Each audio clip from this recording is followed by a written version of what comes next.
Hello and welcome to yet another exciting episode of Jollof Now on Now Drive Time on Radio Now 95.3 FM, Lagos. My name is Bolanle, and on today's episode, I have an amazing guest with me in the studio. She's a singer, a songwriter, a guitarist, a drummer. She wears many hats. Welcome to the show, Temi Oyedele. It's so nice to have you. How are you doing this evening?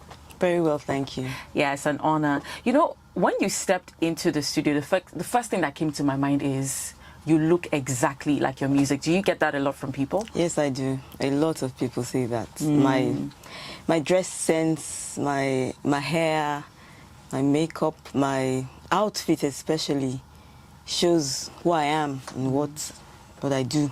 Even the way you speak as well. Interesting. Yeah. Do you ever get compared to Asha sometimes? A lot.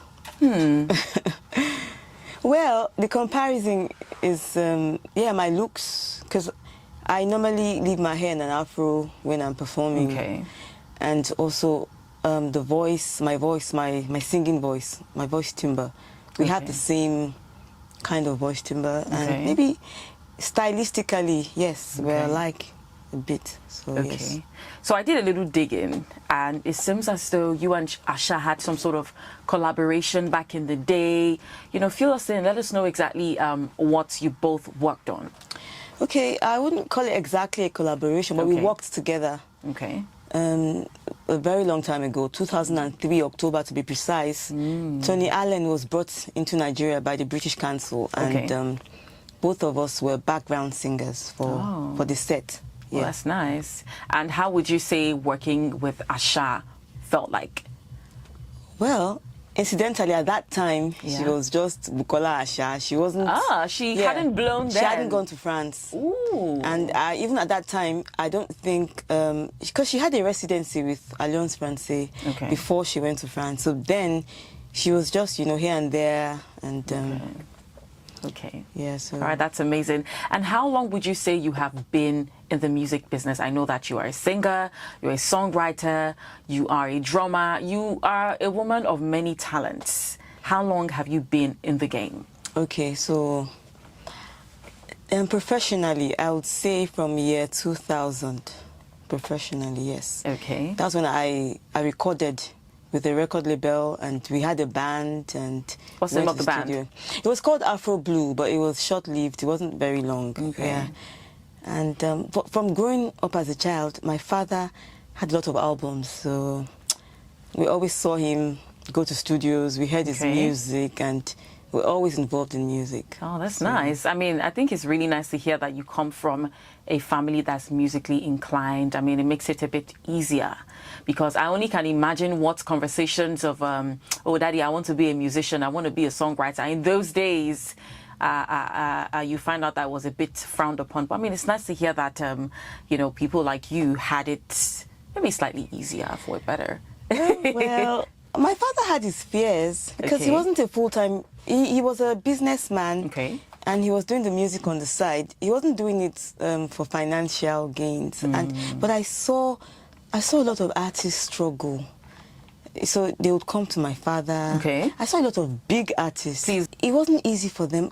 So I knew as a child. So when I told my father I wanted to do music, he said to me, go and do your master's first. He didn't tell me the reason why, but he was just trying to give me a safe landing, you know, a plan B. A safety net. Yes, he didn't tell me, but it was later I realized he was trying to protect me. And of course, he didn't tell me, don't do it. But he said, do your master's, make sure you have something, you know. I mean, he was still very supportive. He was. He was excited for me, and he was even thinking of starting a label for me. So the music sharks won't get me. He was very protective. Yeah, because I know that if you want to be in this music business, it's not for the faint of heart. No, it's not. So I completely can understand that. And not only is your dad also an inspiration and someone that sort of, you know, pushed you into music, your husband as well is also in the entertainment business. Like, how do you, I don't know, like it must be like a full circle moment, knowing that, oh yeah, I come from a family that is very, and then you're also married to somebody who supports your dreams. I mean, how exactly do you feel about that? You know,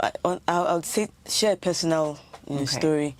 2 years ago, it was my dream and my intention to put all my father's music on vinyl and cassette, to put it online, to put it on YouTube.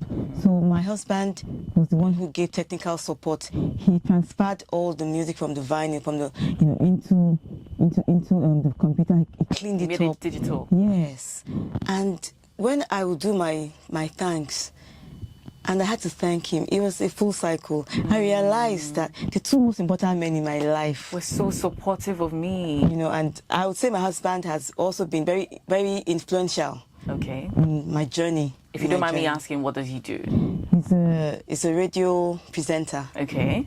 He's a band. He runs a band. Okay. He's a producer. He's an engineer, music engineer. Oh, you don't get problem. Oh, yes.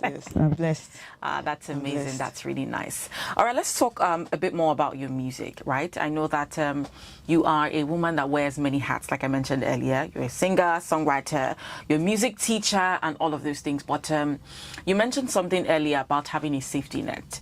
Are you currently fully doing music, or you're relying on those safety nets? Okay, right now my safety nets, I'm a music teacher. Okay. So I did some exams. Okay. Some accredited exams. In Nigeria here, or? It's UK, it's Royal School of Music, ABRSM. All right.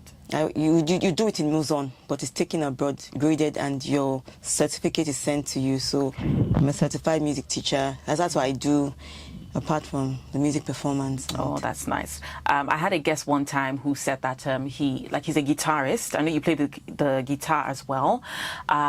He said that he would usually teach artists, because I mean it's very important as an artist for you to also know how to play some instruments and not just knowing how to sing alone, and it sort of helps you to save cost as well. And he says that he teaches some of these artists. I tried to get him to mention some names. He did not tell me, so maybe you can tell me one or two.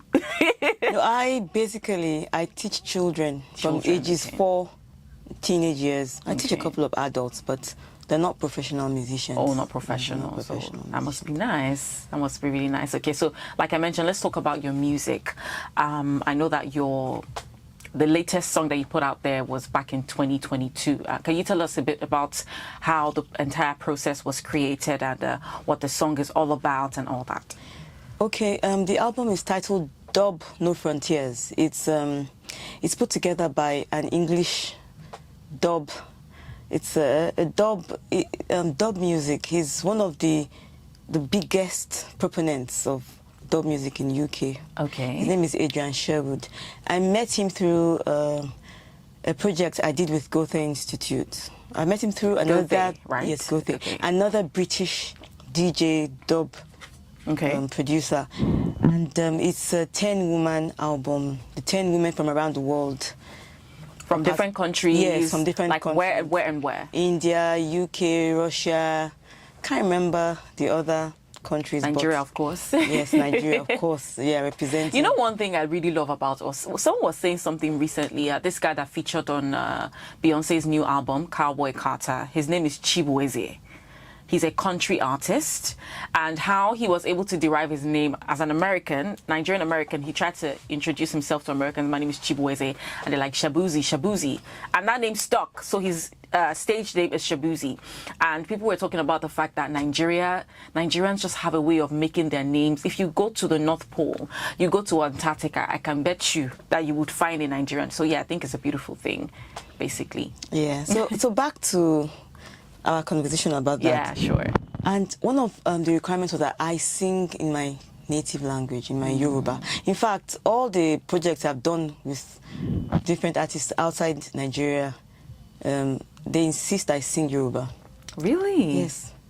They insist you sing your native your language. And they find it beautiful, exotic. In fact, do they understand? That's the thing. They just ask you, maybe you can just send a translation. Okay. But I think on the album, we all sang in our native languages. Yes. Okay. But the dub was the background. Okay. The music was the background. We wrote the songs and we sang in our languages. Wow. Yeah. That's amazing.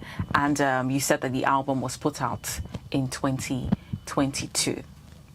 Yes. All right, so let's talk about your self-titled album, Temi Oyedele. What inspired you to create the album? It's a dream come true. I've always wanted to have a body of work to represent what I've been doing for so many years, and it's something that was very close to my heart. Yes, I had written the songs, and I was just... How long did it take you to put all the songs together? Oh, well, it was very organic. I had been writing the songs over time. So I just felt it was time to just, go to the studio and put it out.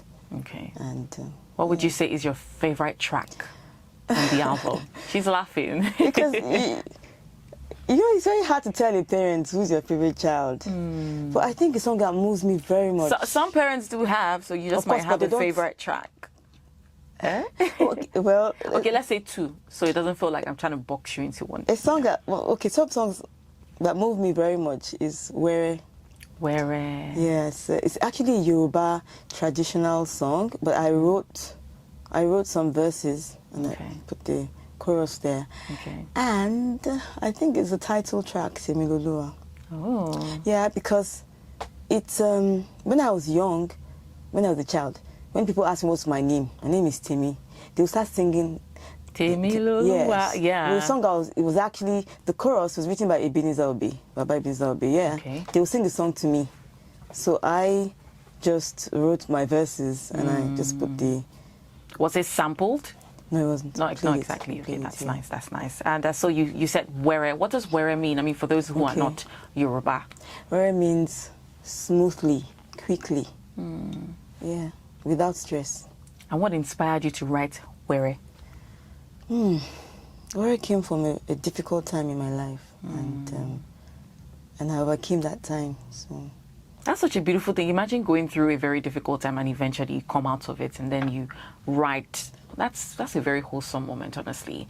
And before I say too much, I'd like for us to go listen to the song on Temi Oyedele's album, self-titled album called Temi Oyedele, and the song is titled Were.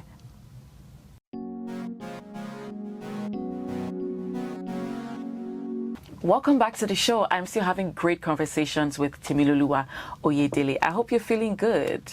Yes, I am. I'm enjoying myself. Oh, really? That's nice. That's nice. All right, let's talk about collaborations. I know that you have collaborated with foreign artists, foreign music heads, basically. How about collaborations here in Nigeria? Who would you say is somebody that you have worked with in the past or you would be willing to work with in the future? Okay, I haven't worked particularly with anyone, but I recall when Tiwa Bello was working her The Land is Green, she reached out to me and asked me to just put in background chorus. Okay. So I don't know if my voice is still there or if it wasn't there, but I remember that. But apart from that, I don't think I have done anything with any Nigerian here. I must add that the music I do is not mainstream. Yes, it's I understand that. So we're not a lot of mainstream. And mainstream is not so... It's not very big here. It used to be, but it's not as big as it used to be, you know. So I feel like I completely understand what you're saying because, you know, here in Nigeria now, Afrobeat wave has become very digital, and of course as an artist, for you to make money, because at the end of the day, if you want to consider passion, yes, it's a good thing, but you want to make money from it as well, so you have to make music that sort of attracts people from other countries as well. You want to make global music. But I want to believe that we still have some artists that are not mainstream are doing fine. For instance, the Cavemen. Yes. I agree with you. The Cavemen. I agree with you. Maybe Show Them Camp. I don't know if you know. Do you know Show Them Camp? I've heard the names here and there. Okay. I mean, we still have a few. So who are those you'd say that you would like to collaborate with? The few people that you've heard of. Lady Donley as well. I mean, yes, I know. I've listened to her. I think I would like to work with An Endless Ocean. Okay. He's faith-based, but I like what he does. And maybe fate will bring Asha and I's path together. Again. Honestly, like, because she keeps... You never know. She keeps coming to my mind. I'm like, you never know. Maybe you're going to mention Asha. And I'm happy that you did, because, yeah, like you mentioned, when Asha started, she wasn't like this big artist, and eventually she became bigger, and now she's global. Yes. You understand? So I think it would be a full circle moment knowing that you have maybe worked together in some way back in the past. So yeah, that's really beautiful. But what exactly should we be expecting from you in the future? I know that your last record was back in 2022, and like I said, mainstream music, they have their fans. You need to see when all the cavemen, when they have their shows, it's sold out. So yeah, what should we be expecting from you in the nearest future? I'm working on a body of work. An album, an EP, or you don't want to tell us? Well, I'm not sure if it's going to be an EP or an album, but I have a lot of songs that you're putting together. Yes, and I have actually been putting them out on Instagram, shorts, reels, on my Facebook page. Like snippets? Yes. Okay. I've been doing that a lot. Oh, I did that a lot during the COVID. I did that COVID a lot. Period. So everybody was releasing songs I did a lot. Like rent was due. So I completely understand that. Okay. So we should be expecting a body of work from you pretty soon. Yes. Which year? This year? Let's see. When is it going to be? You know, the way the digital world is now, there's no pressure to do albums anymore. You just you release them per time, because each song is very powerful now. That's the way it is now. Okay. In the days of albums, vinyl, you do a body of work and then one song hits, but now you treat every song like a jewel, because you just don't know. It's how far you can push. Yeah. So there's no pressure anymore for albums. You just put it out per time, and then you see how it goes, you push it, you relax again. There's no pressure, really. Okay, let's talk about authenticity before we wrap things up, right? I can understand that the way music used to be made back in those days, like as early as maybe 2000 or back in the 90s, 80s, you can't really compare it to, you know, how music is being made now. I really would like to hear your perspective about authenticity in the Nigerian music industry.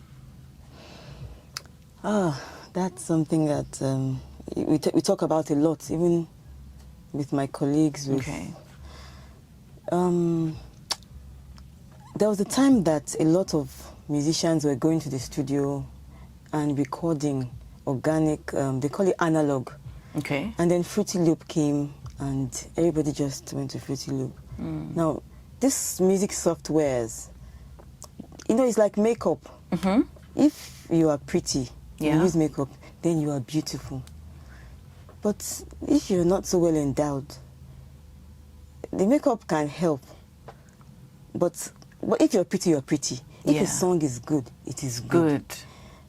I think there's been too much dependence on the digital part of things. Alterations as well. Yes. And then I have an issue with auto-tune. I think it's been extreme. It's extreme. Do you know that sometimes used. I don't know how to, I can't even tell what is auto-tune or not. Because you have heard so much auto-tune that your ears can't even filter the natural sound anymore. And I think a lot of Nigerian musicians should be encouraged to play instruments, because it makes a lot of difference. It helps when you're composing your music. It helps in your expression. It helps in the arsenal you have, you know, to dress your music up. And also depth is very important in authenticity. Your depth, your musical history, your musical library is like a CD-ROM, random access memory or whatever. You have a store, and you're going to bring it out, you're going to turn it around, synthesize it, and bring something new. What are you listening to? These are issues that, if we start now, we're going to be here till tomorrow. But or next day. I can completely understand that. And I know that you don't like to box yourself. You don't like to categorize yourself or your music in a genre. That's understandable. I mean, it shows that you're a real artist, you're a real musician, and I really appreciate that. But what advice would you give to somebody who is looking to come into the industry and, will I say, pursue your style of music? My advice, get a day job, number one. Why? So that you can relax. And in a place of ease and rest, you write timeless music. You can't write music that will stay 50 years when you're hurrying up and down. You cannot. Get a day job, get a skill, whatever, even if it's part-time, relax, and then learn an instrument. Listen to the greats. Okay. Listen to the people who have come before you. Whether it's Obe, Sonia Ade, Asha. Listen to people who are doing, thank you, fella. That's why Burna Boy is where he is. Fella Burna Boy soaked up Fella's music, and it's sipping out. You can hear it. Yeah.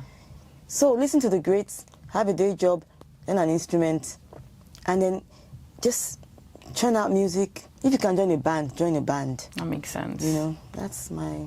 That's your take on that. My 2 cents. I mean, I wish we could have more conversations. I'm really enjoying this. I'm learning a lot from an OG in the game. I mean, we need to appreciate more of people like you in the industry, honestly, because like you mentioned, authenticity has really been things that, you know, people talk about. People still talk about this. Even the recent Gen Zs, the late millennials, they still talk about things like this. Like, you know, a lot of songs in the Afrobeat genre don't have a lot of substance. It's just beats we're hearing. Yeah, they enjoy it when they go out to party, but sometimes when we are, you know, in a quiet place, we want to listen to songs that we can also relate to.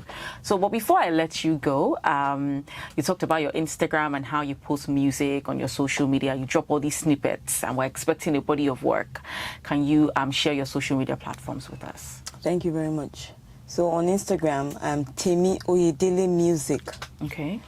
On Facebook, I am Temi Oyedele /music. So if you just go to Temi Oyedele, you find all my handles are there. All right, that's amazing. And YouTube too, Temi Oyedele. YouTube as well. Yeah. All right. Just to wrap up the show this evening, we're going to be signing out with this self-titled song from our album, Temi Lolua. The song is titled Temi Lolua. Enjoy.